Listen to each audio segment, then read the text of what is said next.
Hi little chickens, it's Alana. I'm back today for our very first video. I'm going to tell a story and do a little activity.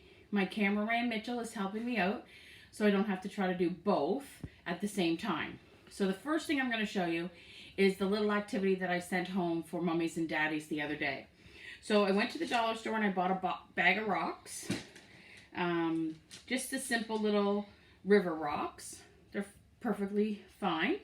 So these can be used at home for you to spell things. Now, one thing I want you to remember is if you have a name that has lots of the same letters in it, like me, because remember I have A-L-A-N-A. I have 3 A's. So if you just did the alphabet, there wouldn't be enough A's for me to spell my name.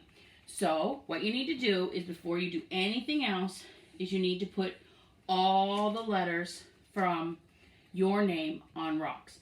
So my friend Ava, she is A-V-A. So I'm going to do an A-V-A,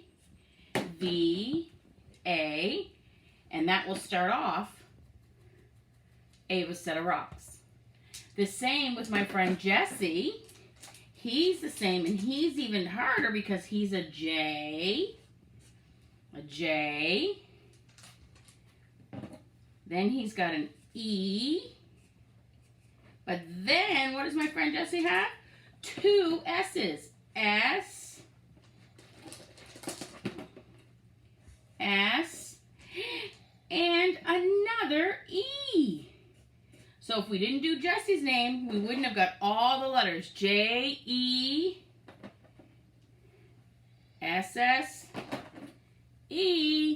So start off that way with your kids' names and anybody else in the family, mommy, daddy, sisters, brothers, whoever you have. And then that way you will be able to make sure that when you go searching for all those letters, you have enough of the letters that you need for your each individual names. And you can see there's tons of rocks come in the pile. So then you can mix them all up and you can have a little letter game. And you can also use them for a little letter hunt. All you guys could close your eyes, count to 5, and then you would see where mommy or daddy has hidden all the rocks all around the house. So that's the activity for today. And if you can't go to the dollar store because you can't get out, that's okay. You could look around your yard or go for a walk, and you could do it from there. Okay? So let's get down to business. I hope everybody has been first time listening and that everybody has been using kind words and kind hands, because that's the most important thing when we're home, because soon it's going to get really, really boring. Who loves that word? Kylie. So here's the thing. If you're ready to watch and you're ready to listen, I want you to sit crisscross applesauce. Turn your ears on, lips off, and here we go. This is a story about a little boy. The little boy's name is Jeffrey. Jeffrey Watson. He's not an ordinary 8-year-old boy. He's what you might call an inventor. And every day, Jeffrey comes home from school to his most favorite snack in the whole wide world. Peanut butter and jelly sandwich with pickles on the side. I don't know about you, but I'm not eating a peanut butter jelly sandwich with pickles on the side. Ugh. And a note from his mummy. And that note always gives Jeffrey something to do after school before his mummy gets home from work.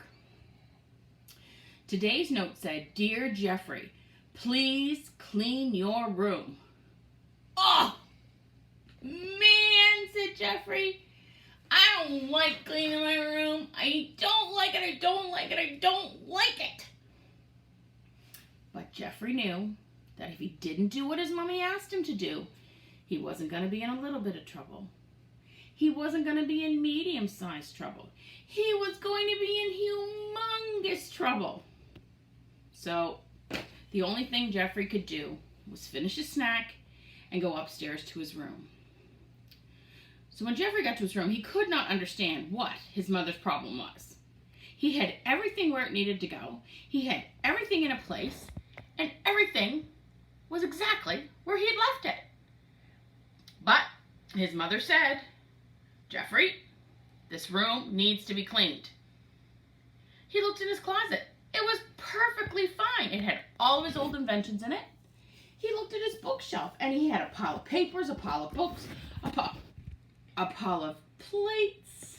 And his clothes were exactly where he needed them, all over the floor, so he could just pick up what he wanted to wear for the next day. Jeffrey laid on his bed, and he thought, and he thought, and he thought, and he thought, and he thought, and he thought, oh, I could pick up a few things.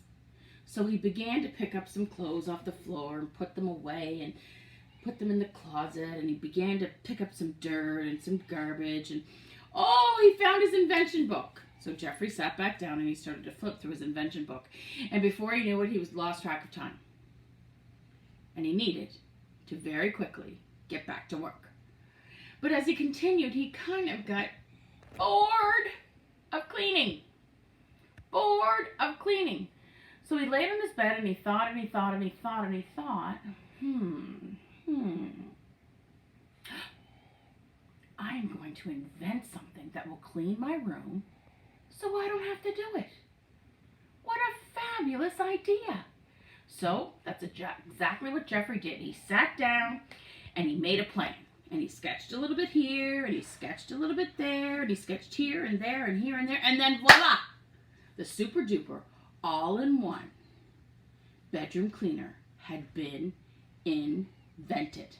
Jeffrey needed a few things to make it all come together, but he knew he could find them in his house. So he snuck into his sister's room and he got 15 elastics. He went downstairs to the garage and got the broom, the mop, the vacuum, and his dad's old baseball glove. He brought that all back up to his room. He then went and got some zippy cords, because those work on everything. And he tinkered here, and he tinkered there, and he tinkered here, and there, and here, and there, and here, and there, and then voila! The super duper all-in-one bedroom cleaner was ready to go. So Jeffrey did the best thing he could ever do. He brought it to his room, he plugged it in, and he watched it go. That baseball glove picked up his clothes, put them away. That broom swept everything up. The vacuum was cleaning behind the broom. Everything was working out perfectly. So Jeffrey figured, I might as well relax.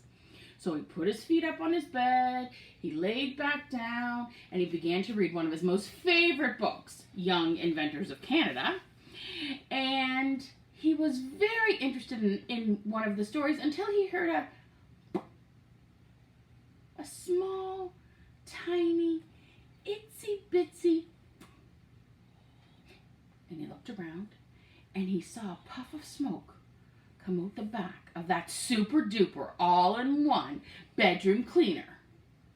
And he watched for a minute, and he watched for another minute, and then before Jeffrey could even act, that super duper all-in-one bedroom cleaner went crazy. It was sucking everything up. It sucked up his underwear. It sucked up his sticky socks, his posters off the wall, his inventions, his curtains, his bed, his dresser. And before Jeffrey knew it, there he was, standing in the middle of an empty bedroom. Nothing was left. It was all in the super duper all-in-one bedroom cleaner. Jeffrey began to panic. What am I going to do? What am I going to do? What am I going to do? Oh, what am I going to do? What am I going to do? What am I going to do?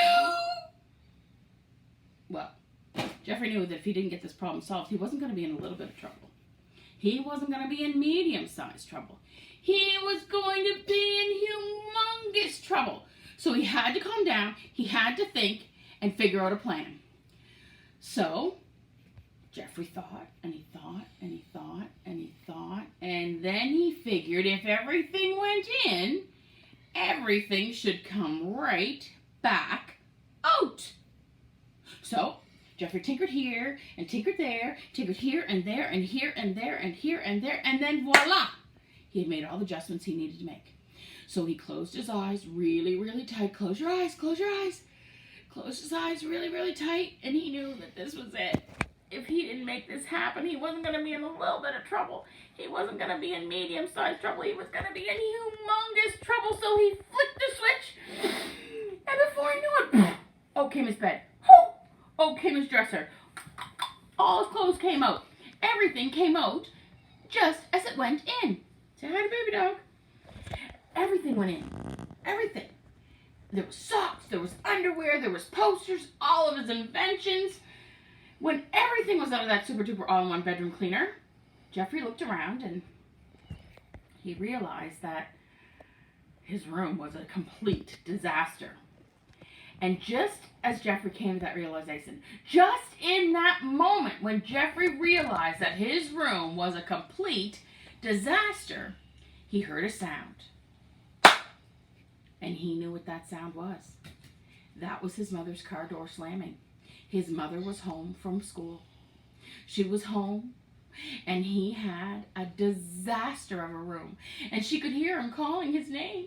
Jeffrey, are you home? Jeffrey! Jeffrey? Jeffrey, are you home? And he could hear her walking up the stairs and coming to his door. And Jeffrey froze because he knew he was not in a little bit of trouble. He was not in medium-sized trouble. He was in humongous trouble. And he knew his mommy was going to be terribly, terribly mad. So she knocked on the door and she said, Jeffrey! Jeffrey! Are you in there? And Jeffrey said, mm-hmm. And the moment his mommy opened the door, her face looked like this.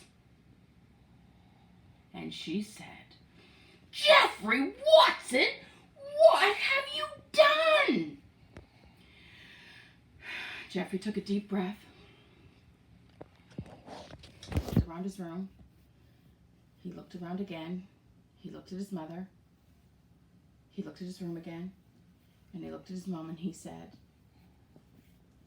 I'll have it all cleaned up before supper. And Jeffrey's mother turned around with a big pout on her face, and she turned around and she went back on the door and she slammed that door and she said, you better. The end.